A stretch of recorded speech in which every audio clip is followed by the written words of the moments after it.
My name is Andrew MacDonald. I'm the ambassador of Suriname, and we organized this event at the United Nations just to bring the business sector, the private sector, the government sector, as well as UN officials together in order to find ways to cooperate with each other to realize the Sustainable Development Goals. This afternoon we will introduce a quite new tourism venture, that is the tourism possibilities in the Guyana Shield. And the ambassador of Guyana and myself, we both will be presenting this new area, this new tourism possibility, tourism industry which we're trying to develop. We both will introduce that this afternoon. Thank you very much. Thank you. Could you please introduce what's this conference about? This conference is about public-private partnerships, so that's private enterprises working together with the United Nations to achieve the Sustainable Development Goals. That's really nice. And could you please tell us about a little bit details about the conference? Well, we've invited a lot of business leaders from all over the world. We'll be discussing how business can work together with the United Nations and with nonprofits to achieve the Sustainable Development Goals. These goals are too big for just the United Nations or just governments to do by themselves. It's going to need all of us working together, and business needs to play a large role. We are depending on business to make the Sustainable Development Goals a success. Yeah, it's really nice. And could you please tell me what's about the non-profits? I mean, we have a lot of non-profit company came here, and could you please tell me what's the role of the non-profits? Well, actually, I chair the NGO DPI Executive Committee, which represents 1,500 nonprofits at the UN. And so nonprofits do a lot of particularly humanitarian work and poverty alleviation and education.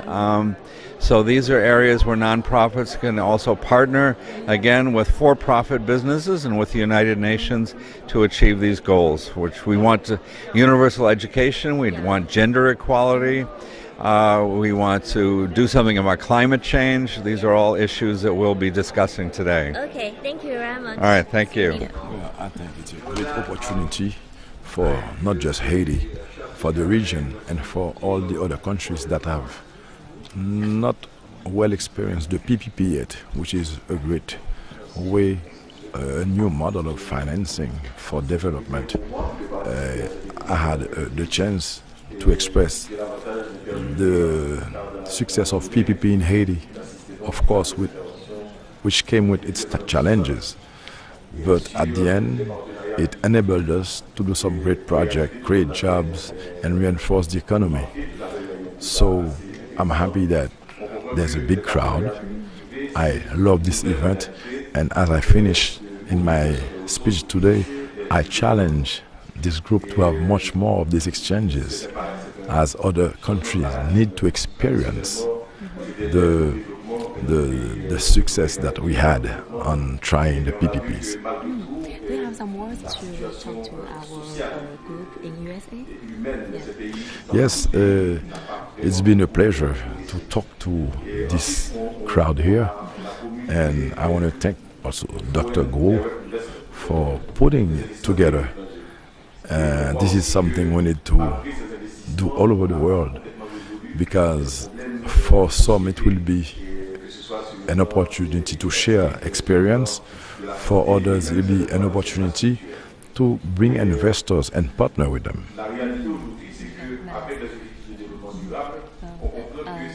Do you have any words to talk to communicate with Haiti and the USA about the economic, about the policy? Any? Your country with the USA, they communicate about the. Well, first of all, I'll say that we've had a great relation with the USA, and we have some big projects together also.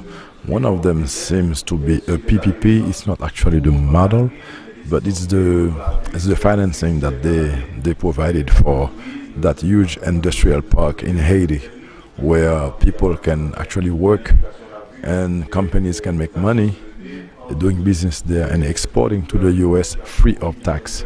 This is some type of incentive that we got at that park.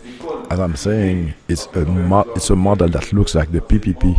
It's not actually the same thing, but it looks alike, and it's again a model of success. Through this project only, we got about 10,000 new jobs, which is good for the area.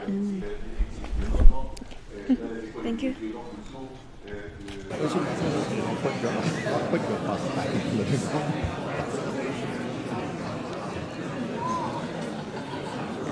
Uh, 我是来自中国的，做医疗器械的一些企业，这次很荣幸，受这个郭教授这个邀请参加这次高峰论坛，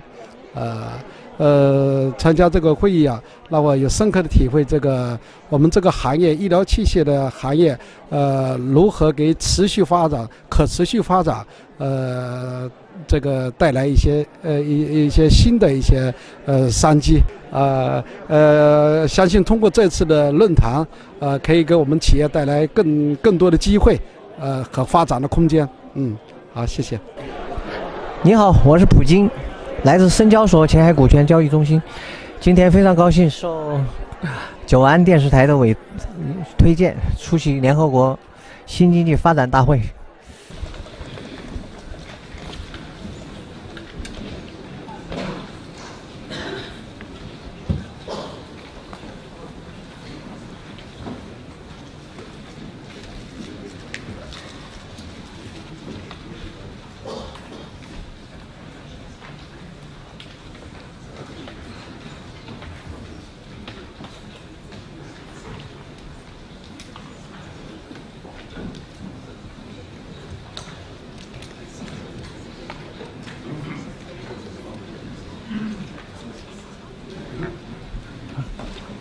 这地方去看，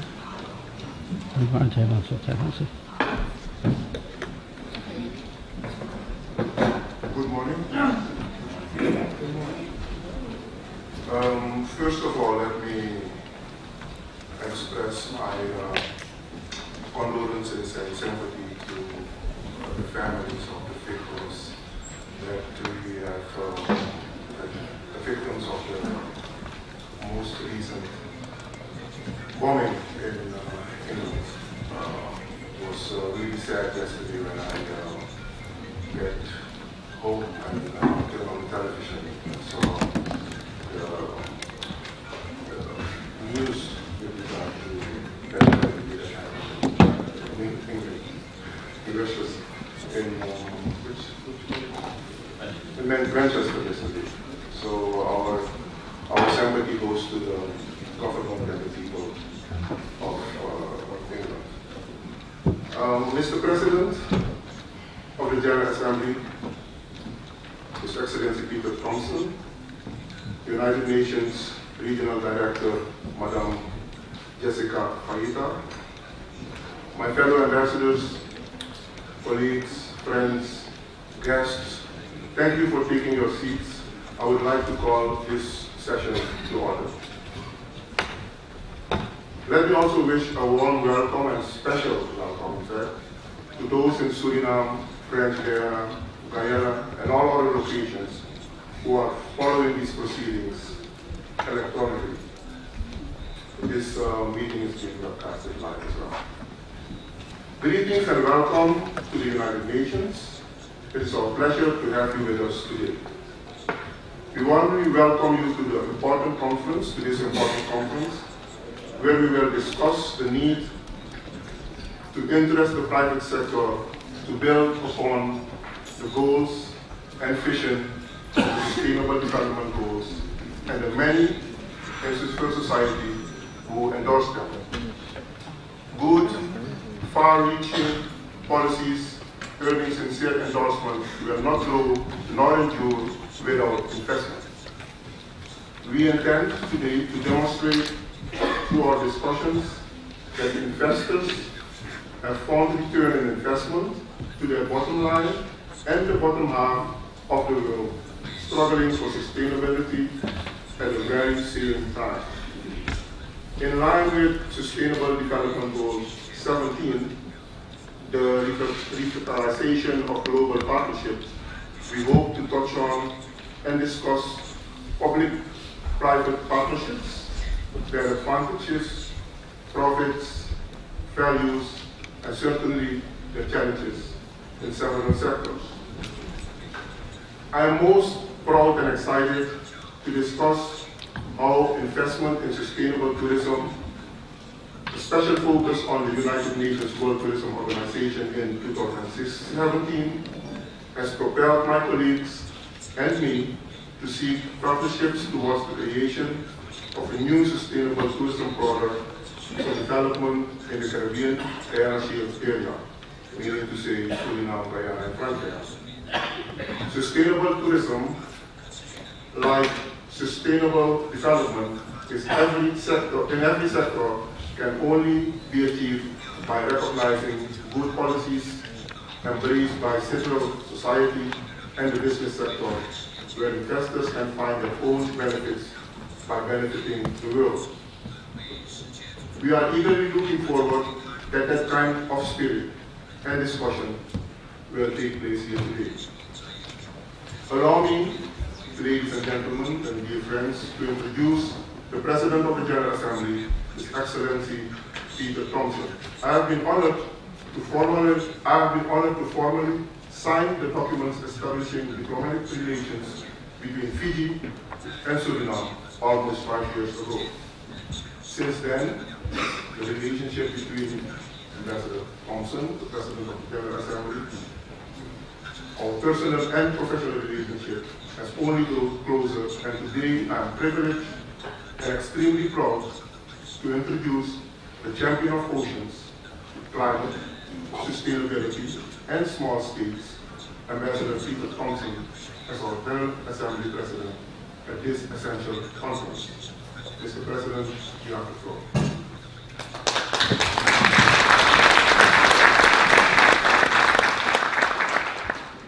Thank you, Ambassador, and good morning, everybody. Excellencies, ladies and gentlemen, I'd like to thank the Political Commission of Suriname for organizing this event, and very pleased to see the high turnout. You may be aware this is the second biggest room we have at the United Nations, and it's great to see it full this morning. I want to thank the Mission for their commitment to advancing the global discourse on the importance of public-private partnerships to achieving sustainable peace, development, and prosperity for all.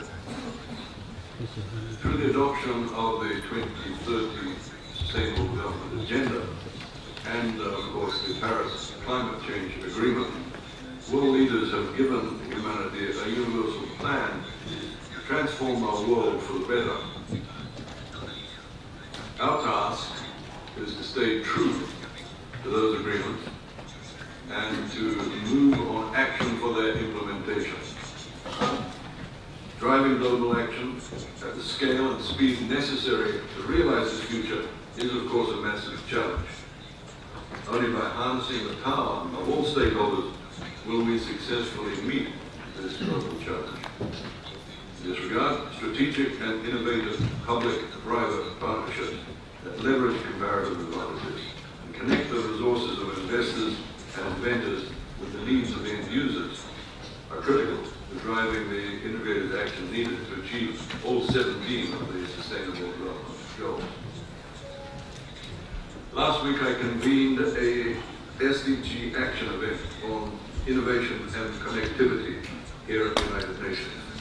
The event provided a space for leading innovators and technology entrepreneurs to share their ideas with government leaders and policymakers.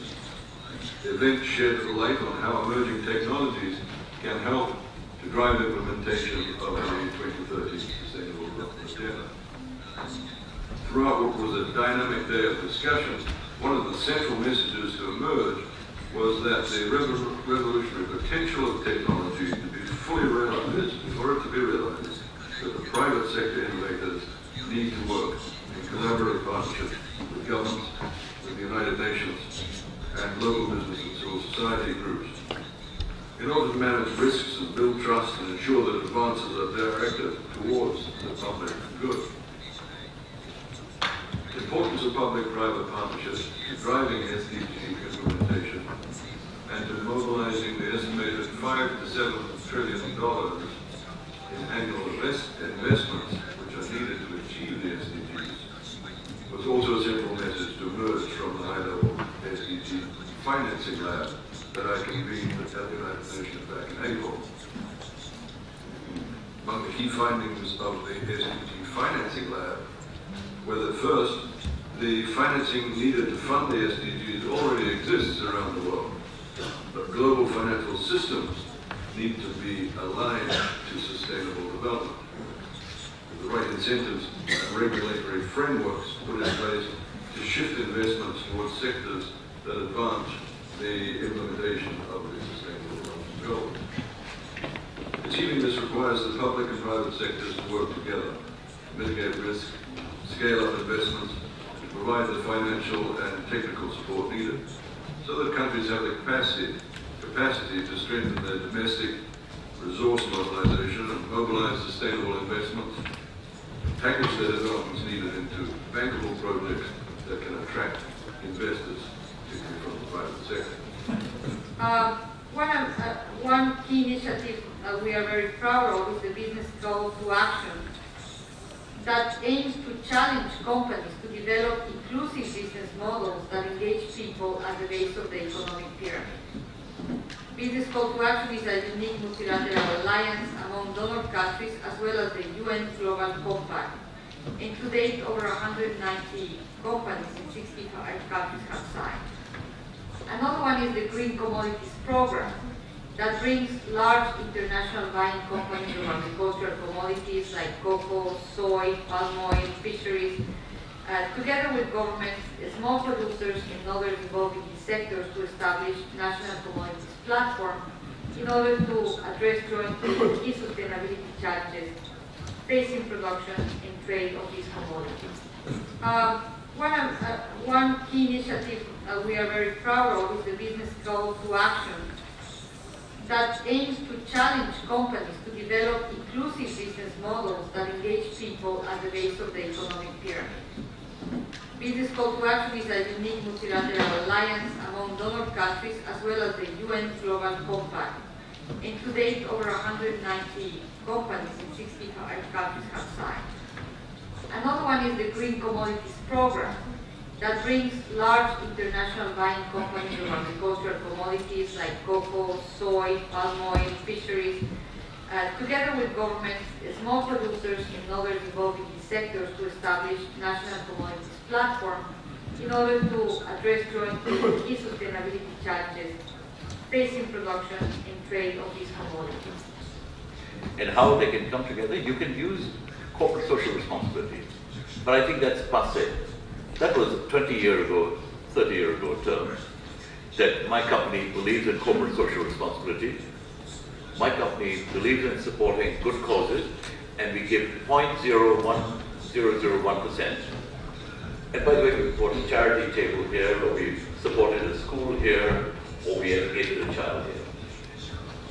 No, the core business model is what we should be harnessing.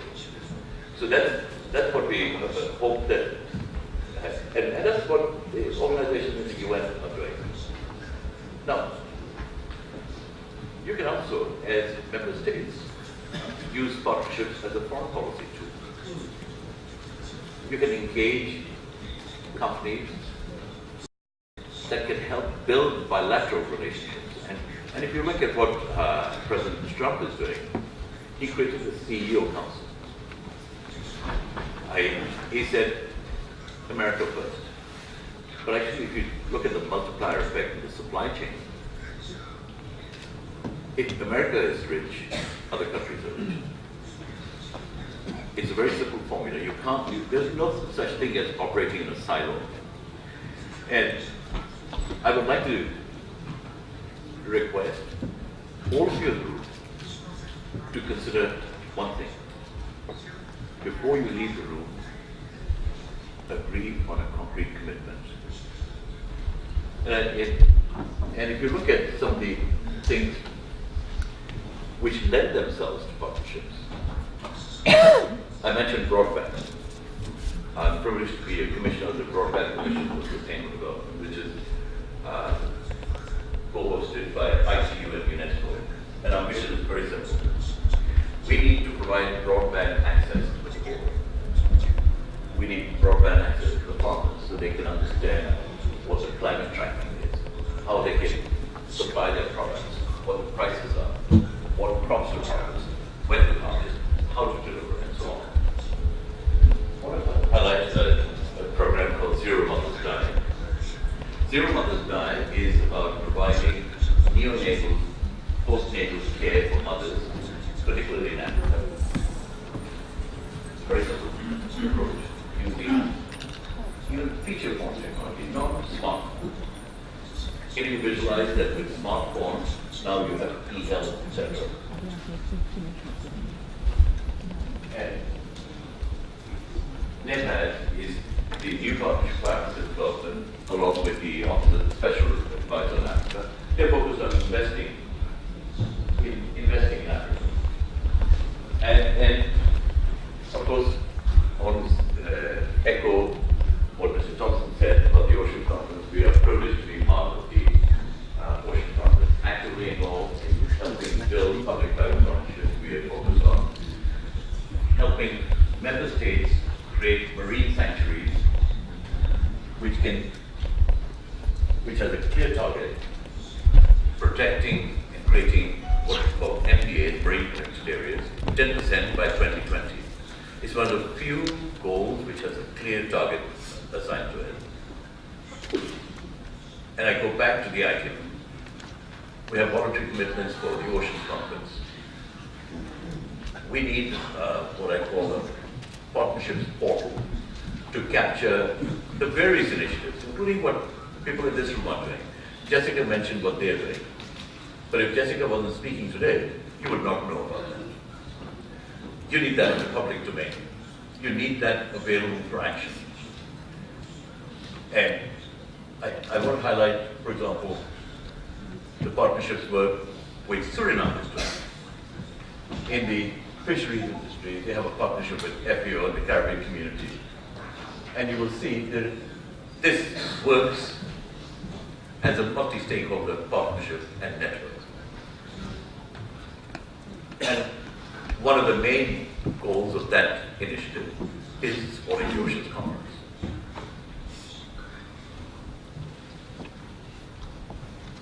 I want to end here by saying we expect that nobody will leave the room without their concrete commitments at the end of the day. Thank you very much.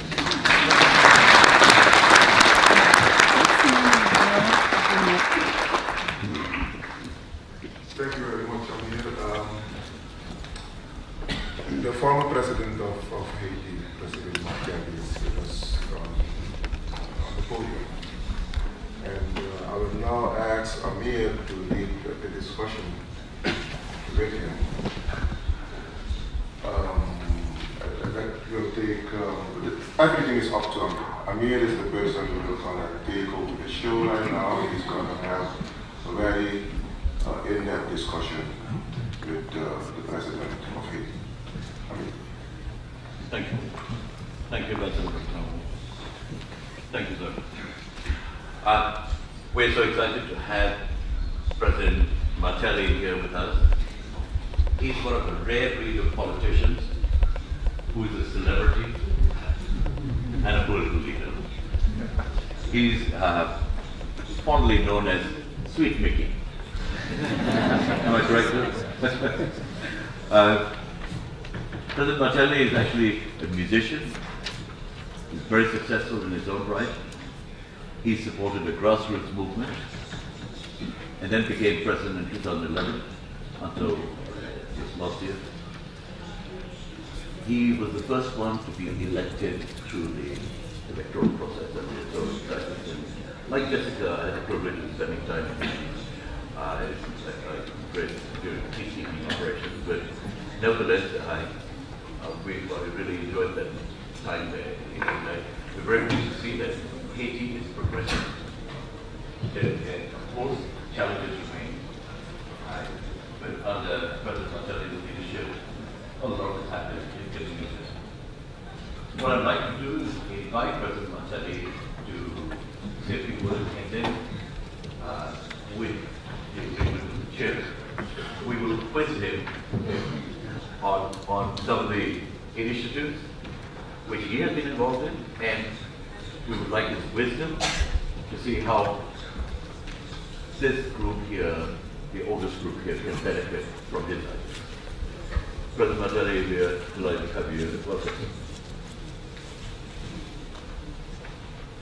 Thank you. Thank you, Amir. Excellent President of the General Assembly, distinguished members of this panel, Excellencies, ladies and gentlemen. First, Amir, I want to thank you for your kind words. And also Jessica for the great work that you have done in the UNDP in Haiti. My inclusion on this panel is an absolute honor.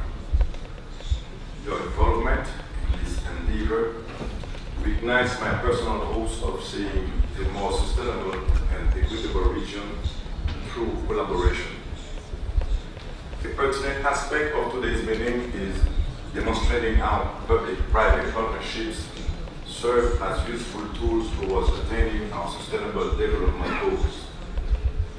The hope of experiencing a socially, ecologically, and economically sustainable Haiti is one that I have cherished throughout my presidency, and even more so now. The fact that the initial Sustainable Development Goal targets the end of poverty is not accidental. Poverty is the ultimate obstruction to all aspects of sustainability. In a country such as Haiti, the barriers posed by poverty are not hypothetical. Poverty blocks access to basic needs like education, nutrition, and health, to simply cite a few. As a former president, I have always set forth my best efforts in the attempt of eradicating poverty and assuring that the precedence was set directing Haiti towards the attainment of comprehensive sustainability. My co-panelists, I'm certain that our intentions have not significantly differed. Therefore, you too can attest that good faith alone does not suffice.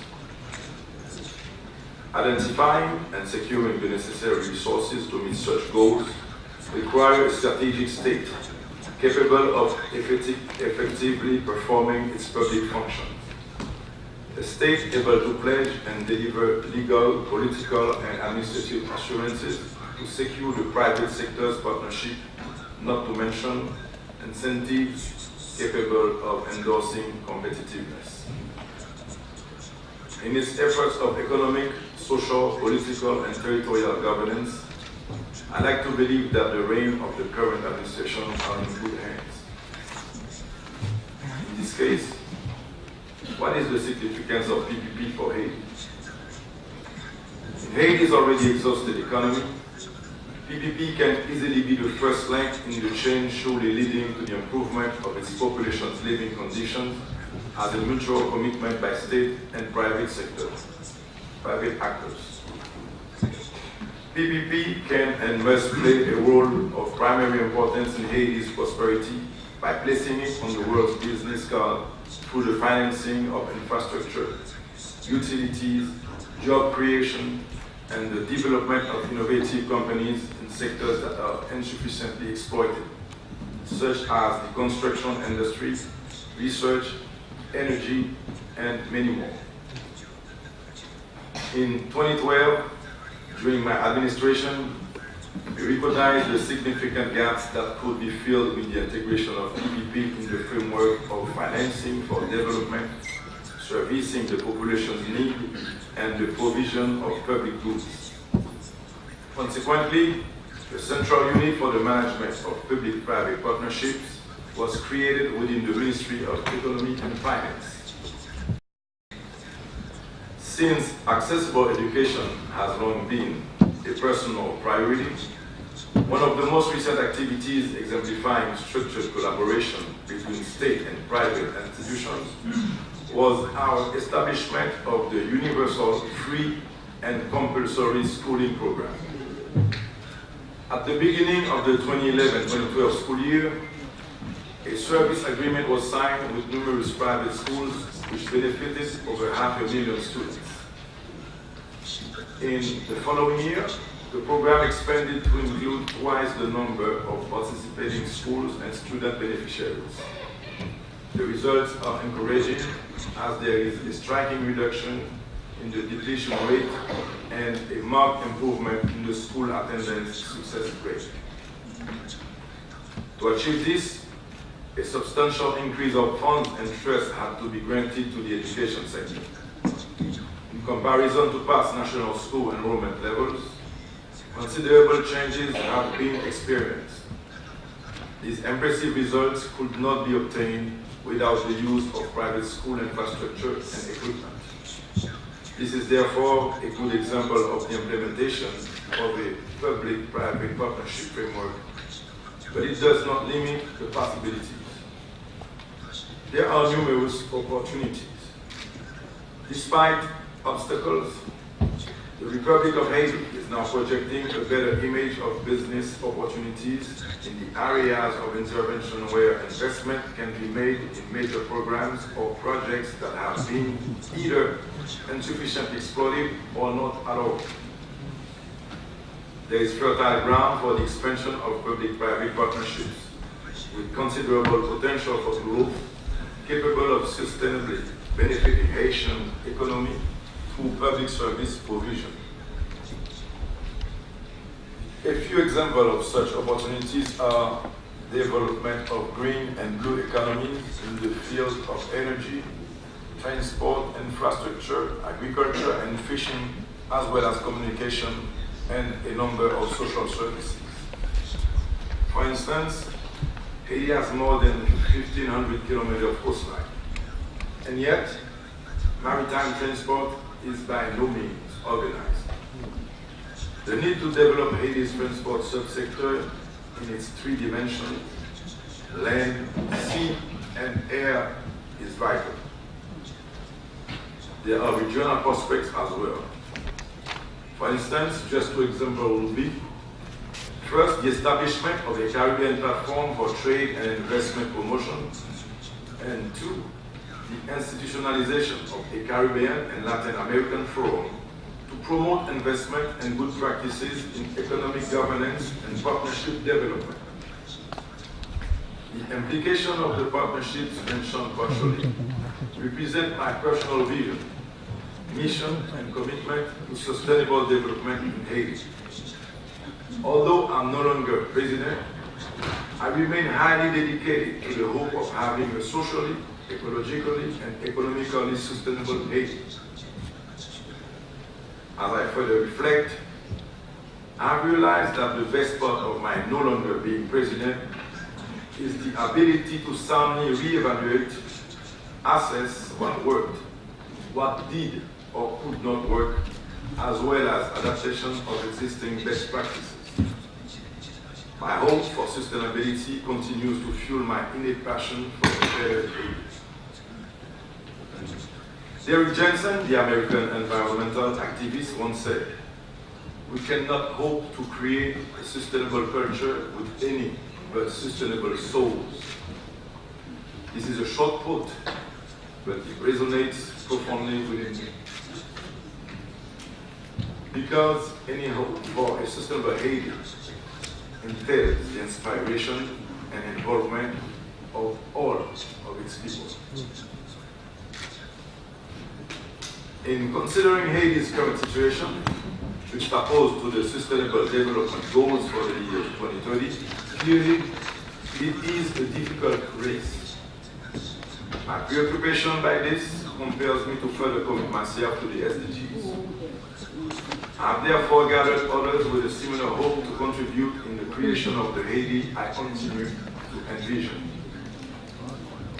With the involvement of like-minded individuals, I hope to inspire and incite a movement whose mission is to promote an economically sustainable Haiti through the empowerment of young entrepreneurs, tackling poverty with sustainable solutions and meaningful social impact. The idea is to create a social empowerment movement whose participants contribute to a balanced Haiti, reaching the sustainable development goals along with its international counterparts. In saying so, I'm alluding to an interconnectivity of empowerment with sustainable goal attainment in Haiti. Our people must be empowered to contribute to our goals. In concluding, I accentuate the tremendous impediment that poverty represents for the achievement of the SDGs. Unless we transform our passions into actions that can motivate others to join in the fight, the 2030 SDGs will fail to become reality in my part of the world. I thank you for this opportunity to share, and I encourage and challenge you to hold more such exchanges.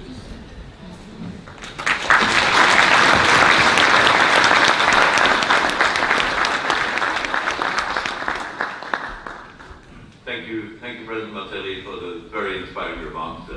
And I would like to continue the discussion shortly, but I would like to inform you that the President of the General Assembly has to go to another meeting, go to